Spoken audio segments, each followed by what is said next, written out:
Assalamualaikum warahmatullahi wabarakatuh. Selamat pagi. Perkenalkan, nama saya Ma'ruf Al-Ghifari. Saya adalah dosen S1 Prodi Manajemen dari Fakultas Budaya, Manajemen dan Bisnis Universitas Pendidikan Mandalika. Pada pertemuan kita hari ini, kita akan membahas tentang pengertian manajemen, di mana mata kuliah ini diajarkan pada semester ganjil dengan bobot 2 SKS. Namun sebelum kita masuk ke materi, kita akan membahas dulu tentang deskripsi mata kuliah pengantar manajemen, rencana pembelajaran semester meliputi capaian pembelajaran mata kuliah, dan rencana tugas mahasiswa. Adapun deskripsi mata kuliah dari pengantar manajemen adalah mengkaji konsep-konsep dasar yang berkaitan dengan manajemen publik, perkembangan teori manajemen, lingkungan eksternal organisasi, fungsi manajemen dan pengambilan keputusan, fungsi pengorganisasian dan perubahan organisasi, motivasi, kepemimpinan dan komunikasi, serta fungsi pengawasan dan sistem informasi. Adapun capaian pembelajaran mata kuliah pengantar manajemen yang pertama adalah di sini mahasiswa mampu mengimplementasikan secara tepat teori-teori manajemen. Yang kedua, mahasiswa mampu menunjukkan keterkaitan peran dan fungsi manajemen dalam organisasi secara tepat. Yang ketiga, mahasiswa mampu menunjukkan karakter tangguh, kolaboratif, adaptif, inovatif, dan inklusif di dalam kegiatan pembelajaran pengantar manajemen. Yang keempat, mahasiswa mampu menguasai teori bidang manajemen secara menyeluruh. Yang kelima, mahasiswa mampu mengimplementasikan teori bidang manajemen dalam mengelola organisasi secara efektif.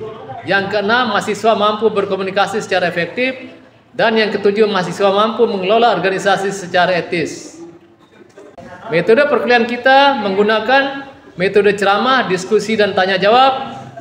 Di samping itu juga ada berupa latihan tugas. Untuk metode diskusi, mahasiswa dibagi menjadi beberapa kelompok yang sesuai dengan topik diskusi. Sedangkan untuk latihan tugas dilaksanakan secara individu.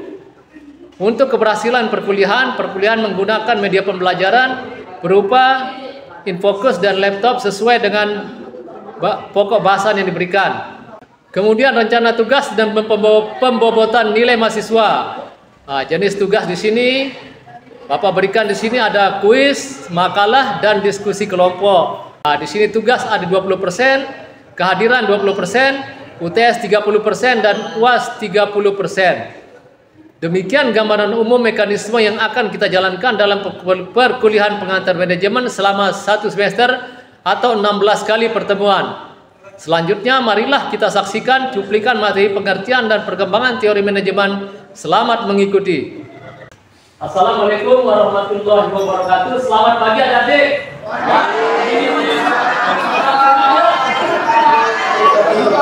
Oke, semua pagi ini sudah punya sarapan semuanya? Sudah. Jangan sampai tidak ada sarapan, nanti bisa sakit mah nanti kan? Jadi adik-adik ini baru mahasiswa baru, masih segar-segar, semuanya cantik-cantik, ganteng-ganteng. Kemudian adik-adik masuk di Undikma ini tentu saja pilihan adik-adik pada Universitas Mandalika. Jadi di Mandalika di jurusan Fakultas Ekonomi ini, di Fakultas Ekonomi Prodi Manajemen. Jadi adik-adik di sini akan dididik menjadi businessman ya, businessman dan businesswoman. Karena ada juga adik-adik yang cita-cita ingin jadi PNS kan, jadi PNS. Tetapi ya itu butuh proses. Dan tapi sekarang adik-adik kita didik menjadi seorang businessman dan businesswoman. Oke adik-adik? Jadi pada pertemuan kali ini, pertemuan pertama ini tentu saja tentang Bapak akan kasih materi tentang pengertian manajemen. Tentu saja tentang manajemen ini adik-adik sudah dapat di bangku SMA ya. Ada yang di kelas IPA dapat pengantar manajemen ya? Oke, kalau sudah dapat ya silahkan kita belajar sendiri jadinya ya. Kita belajar bersama-sama tentang bagaimana ilmu manajemen. Oke, sebelum Bapak masuk pada pengertian manajemen, jadi Bapak adik-adik silahkan melihat ada di situ manusia dalam organisasi dan manajemen. Jadi manusia di sini tentu saja adik-adik sekalian, adik-adik mempunyai kebutuhan dan keinginan. Tentu saja kebutuhan dan keinginan adik-adik pasti berbeda-beda ya. Sebelum Bapak pelajari kebutuhan dan keinginan, adik-adik pasti tahu apa itu kebutuhan. Kalau kebutuhan itu sesuatu yang perlu sangat kita butuhkan untuk supaya kita menjadi sejahtera ya. Ya, sejahtera. Kemudian keinginan apa yang kita inginkan supaya dapat tercapai, gitu ya. Tapi tentu saja keinginan itu walaupun tidak tercapai, walaupun dia tidak tercapai, tapi kita akan kita tidak akan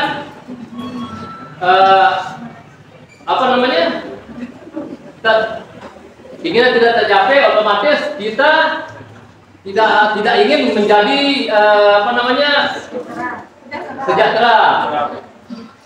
Selanjutnya kebutuhan itu tentu saja ada dibagi jadi 3. Jadi kebutuhan mungkin ada berbeda-beda tergantung tergantung para pakar di situ. Di situ ada kebutuhan, ada yang tahu kebutuhan apa saja? Ada kebutuhan primer, sekunder, tersier. Kebutuhan primer itu apa adik? Makan, tempat tinggal. Kebutuhan primer itu adalah makan ya. Kita perlu makan untuk mempertahankan hidup. Kemudian kebutuhan sekunder apa?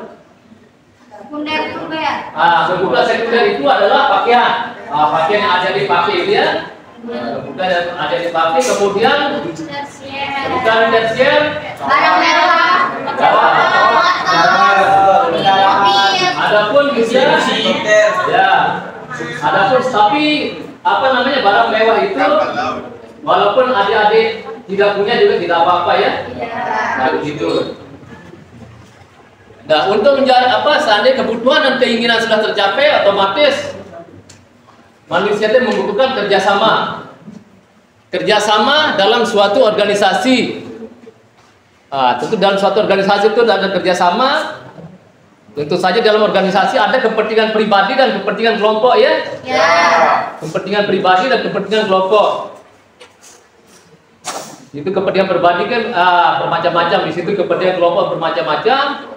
Untuk menyatukan kepentingan-kepentingan itu dimuncullah suatu manajemen ya, manajemen suatu organisasi. Kita masuk di situ dalam manajemen itu, dalam ilmu manajemen. Tentu saja di dalam ilmu manajemen itu ada di sana istilahnya, otomatis pasti ada seorang pimpinan, gitu ya. Kepemimpinan itu tentu saja ada di sana istilahnya dalam suatu perusahaan ada istilahnya manajer di sana kan?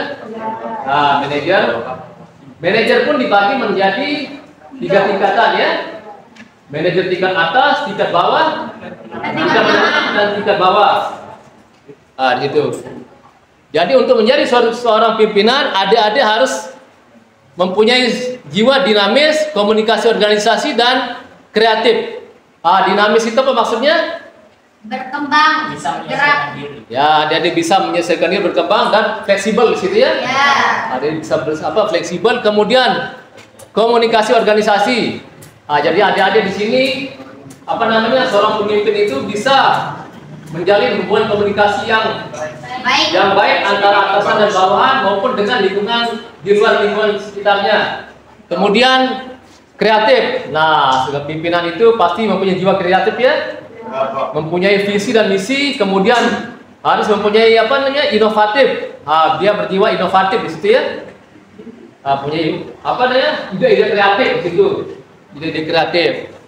Nah, tentu saja dalam organisasi ini harus berjalan efektif dan efisien sesuai dengan apa yang direncanakan oleh suatu perusahaan atau organisasi.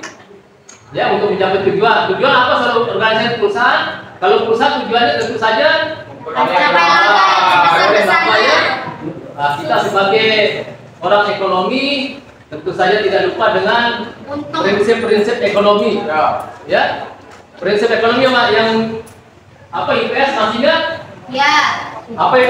Prinsip ekonomi. Pengeluaran sekecil-kecilnya dengan keuntungan yang sebesar-besarnya. artinya dengan keuntungan yang sebesar-besarnya untuk mencapai tujuan suatu perusahaan atau organisasi. Selanjutnya ada beberapa konsep manajemen.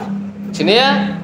Manajemen sebagai suatu sistem, kemudian ada manajemen sebagai suatu proses, manajemen sebagai suatu fungsi, dan manajemen sebagai ilmu. Kemudian manajemen menunjuk pada sekumpulan orang. Selanjutnya manajemen sebagai suatu profesi. Kita bahas satu persatu ini ya. Manajemen sebagai suatu sistem adalah suatu kerangka kerja yang terdiri dari berbagai bagian komponen yang secara keseluruhan saling berkaitan dan diorganisasi sedemikian rupa guna mencapai tujuan organisasi. Otomatis rangkaian kegiatan itu kita satukan ke dalam suatu sistem ya. Kemudian manajemen sebagai suatu proses. Di sini serangkaian tahap kegiatan yang diarahkan pada suatu tujuan dengan pemanfaatan semaksimal mungkin sumber-sumber yang ada. Serangkaian tahap kegiatan yang diarahkan pada suatu tujuan yang memanfaatkan semaksimal mungkin sumber-sumber yang ada. Sumber-sumber yang ada ini otomatis adik-adik sudah tahu ya. Di situ ada sumber daya alam dan sumber daya tenaga kerja.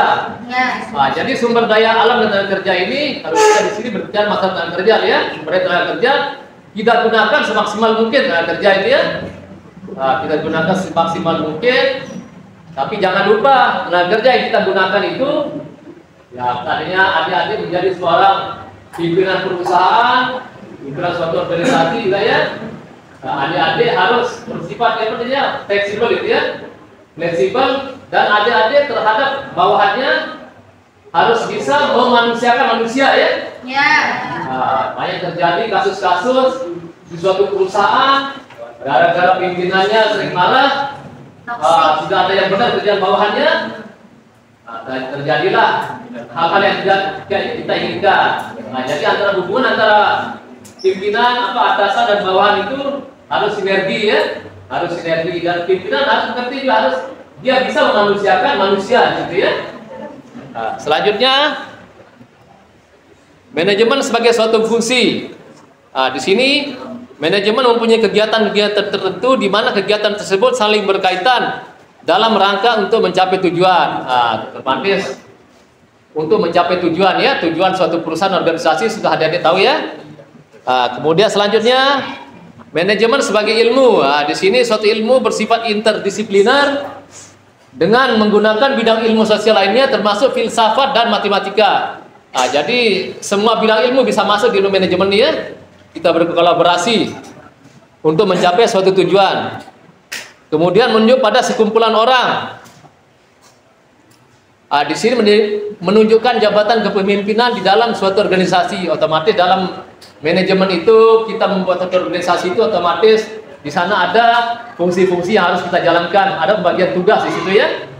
Ada pembagian tugas yang harus kita laksanakan supaya apa? Supaya tujuan perusahaan dapat tercapai. Gitu. Di sini manajemen sebagai ilmu dan seni. Sebagai ilmu sudah Bapak jelaskan tadi, menggunakan kerangka yang sistematis bersifat universal, kemudian mencakup kaidah-kaidah, prinsip-prinsip dan konsep-konsep yang cenderung benar dalam semua situasi manajerial.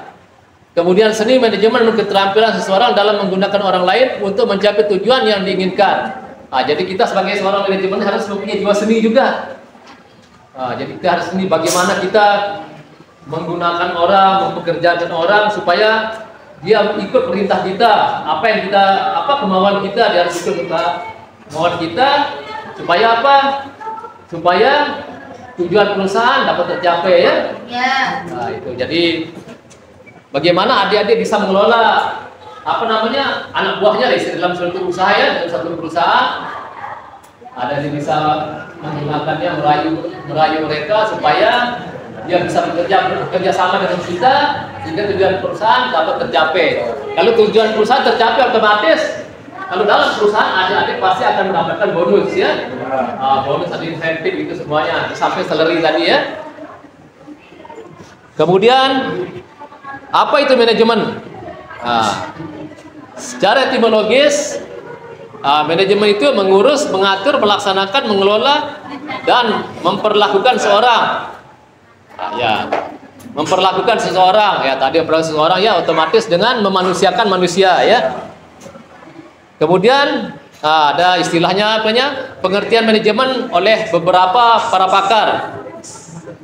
Menurut R.C. Davis, manajemen is function of executive leadership anywhere. Jadi manajemen adalah fungsi dari kepemimpinan eksekutif dimanapun juga. Menurut R.C. Davis. Kemudian menurut E.F. Birch, management is concerned with seeing that the job gets done. It takes all center on planning and guiding the operation that are going and in enterprise. Jadi manajemen adalah kegiatan untuk menyelesaikan pekerjaan yang fungsinya membuat perencanaan dan memberikan pengarahan bagaimana penyelesaian tugas itu harus dilakukan. Nah, otomatis ya. Semuanya kita dalam manajemen harus mempunyai pembagian tugas, ada pembagian tugas itu ya. Kemudian menurut Stanley Fish, manajemen adalah proses pengambilan keputusan dan pengendalian terhadap tindakan-tindakan yang dilakukan untuk mencapai tujuan yang telah ditetapkan sebelumnya. Otomatis dalam perusahaan kan, sebelum kita menjalankan suatu usaha, otomatis kita fokus kegiatan apa yang akan dilaksanakan atau usaha apa yang akan kita dilakukan oleh suatu perusahaan ya. Kemudian menurut J.R. Terry, di sini manajemen is process of planning, organizing, actuating, dan controlling performed to determine and accomplish common goal by use of human and other resources. Jadi manajemen adalah suatu proses perencanaan, pengorganisasian, penggerakan, dan pengendalian yang ditetapkan untuk menetapkan dan mencapai tujuan dengan menggunakan sumber daya manusia dan sumber daya lainnya. Sedangkan menurut Mary Parker Pollard, the art of getting things done through the others, seni mencapai sesuatu melalui orang lain. Seni ya. Menurut Mary Parker Pollard, secara umum manajemen adalah proses merencanakan, mengorganisasi, mengarahkan, dan mengendalikan kegiatan untuk mencapai tujuan organisasi dan menggunakan sumber daya organisasi. Kita sebagai seorang manajemen pasti ahli sudah nanti ya.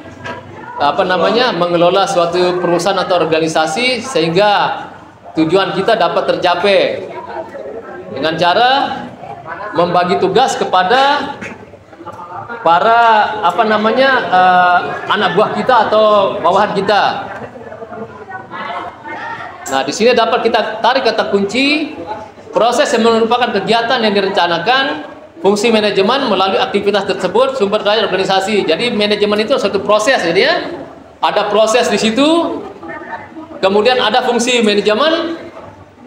Fungsi manajemen itu ada fungsi manajemen. Itu tadi ya. Ya, planning, organizing, actuating, dan controlling ya. Kemudian melalui aktivitas atau kegiatan perusahaan dengan menggunakan sumber daya organisasi. Kita berbicara masalah organisasi perusahaan. Kalau dalam perusahaan ada sumber daya organisasi dan sumber daya alam ya yang akan kita gunakan. Nah, di sini kedudukan manajemen. Kedudukan manajemen di sini bisa dilihat manusia di mana posisinya, kemudian manajemen, administrasi, organisasi, kepemimpinan. Semua masuk di sini ya. Nah, di sini sekarang kita lanjutkan manajemen atas dasar kerangka ilmu pengetahuan yang sistematis. Di sini ada istilahnya manajemen, ada istilah kaidah-kaidah, prinsip-prinsip, konsep-konsep. Prinsip-prinsip manajemen, adik-adik sudah tahu yang yang manajemen, yang IPS, prinsip-prinsip manajemen. Di situ kalau menurut Bapak ini banyak prinsip-prinsip manajemen ini banyak menurut para ahli. Tapi Bapak pakai di sini ada Henry Fayol. Menurut Henry Fayol di sini ada 14 prinsip manajemen. Salah satunya di sini ada istilahnya pembagian kerja. Pembagian kerja, kemudian disiplin, disiplin, kemudian pembagian benar hak. Nah, itu ada adik-adik nanti silakan baca buku tentang Henry Fayol ya. Ada 14 di situ prinsip-prinsip daripada manajemen. Konsep-konsep manajemen. Konsep-konsep manajemen adik tahu? Di sini konsep manajemen ini, di situ manajemen adalah suatu proses ya. Proses dalam manajemen, suatu proses. Kemudian manajemen adalah ilmu, ilmu ya, suatu proses ilmu. Kemudian manajemen adalah seni, seni ya, bagaimana kita mengelola orang per orang. Kemudian manajemen adalah sebagai suatu profesi. Otomatis adik-adik di sini dididik di fakultas di prodi manajemen ini untuk menjadi seorang businessman di sini ya, untuk menjadi profesional dalam ilmu manajemen. Dalam ilmu manajemen. Kemudian kaidah-kaidah yang berkaitan dengan manajemen.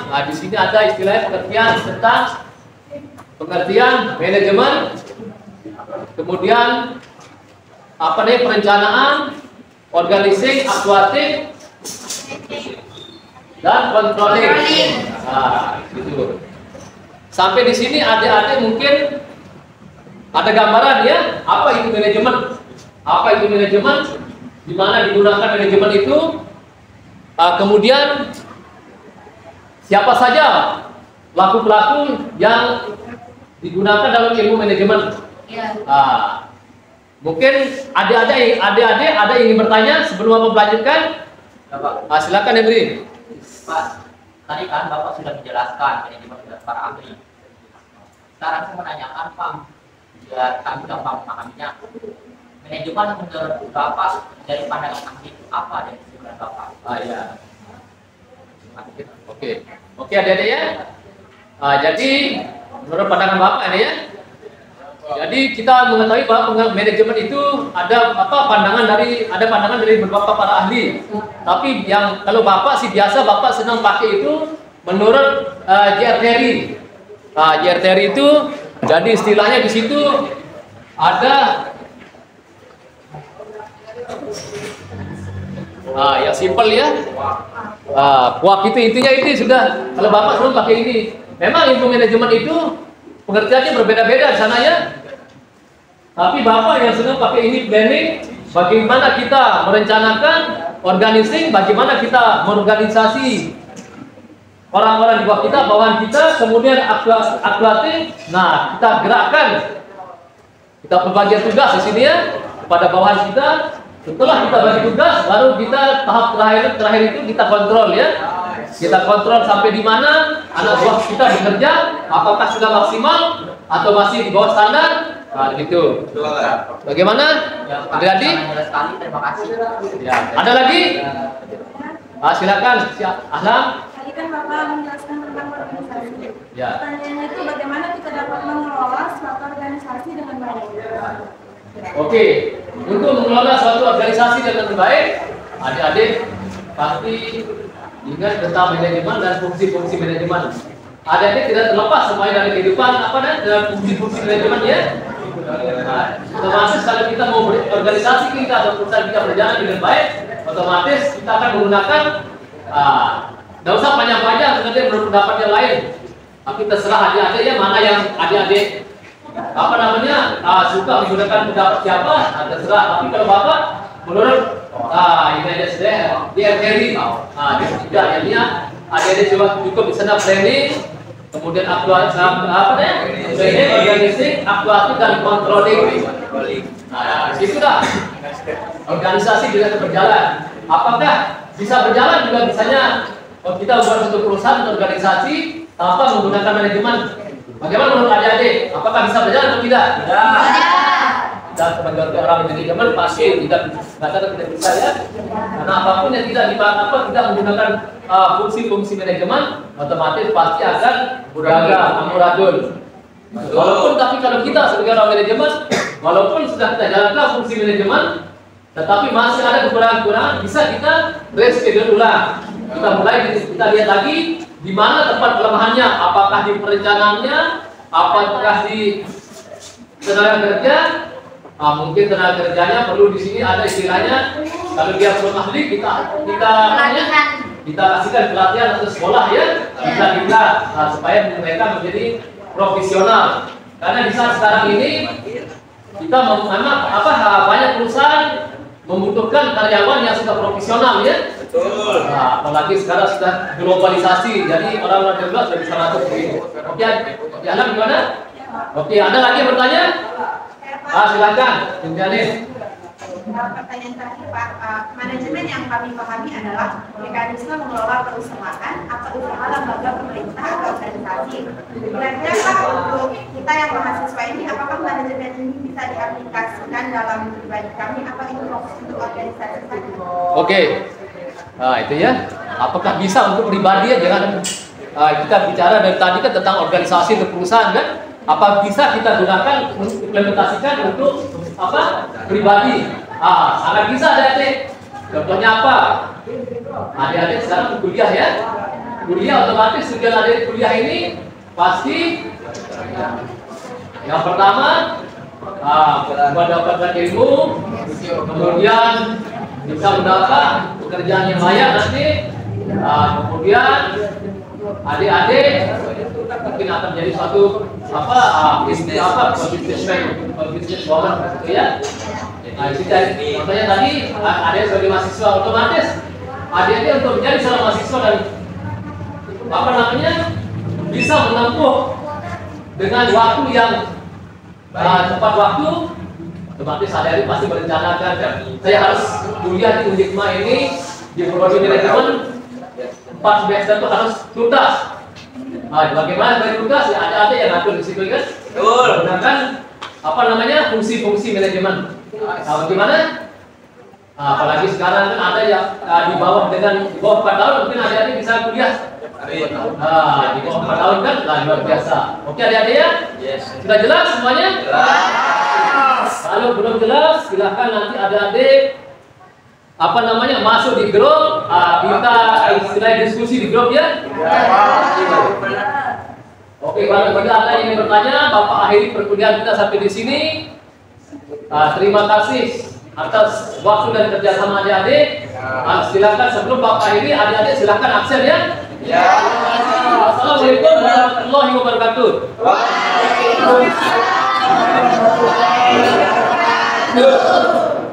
Demikian video pembelajaran mata kuliah pengantar manajemen.